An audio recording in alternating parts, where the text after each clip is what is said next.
தூத்துக்குடி, கன்னியாகுமரி, தென்காசி மாவட்டங்களில் கனமழையும், நெல்லை மாவட்டத்தில் அதி கனமழையும் பெய்யும் என வானிலை ஆய்வு மைய தென்மண்டல தலைவர் பாலச்சந்திரன் எச்சரித்துள்ளார்.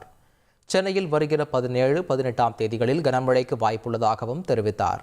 அடுத்து வரும் 24 மணி நேரத்தை பொறுத்தவரையில் தென் தமிழகம் மற்றும் உள் மாவட்டங்களில், மத்திய மாவட்டங்களில் பெரும்பாலான இடங்களிலும், வட தமிழகத்தில் அநேக இடங்களிலும் லேசானது முதல் மிதமான மழை பெய்யக்கூடும்.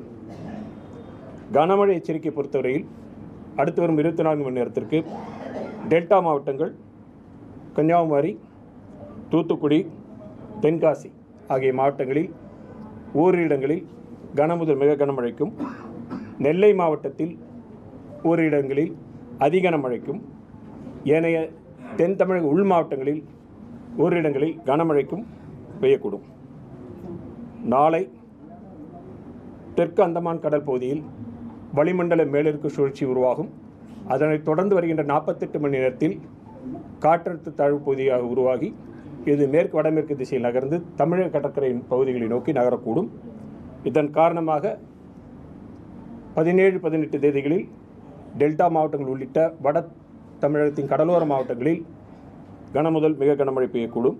சென்னைக்கும் கனமழைக்கான வாய்ப்பு இருக்கிறது.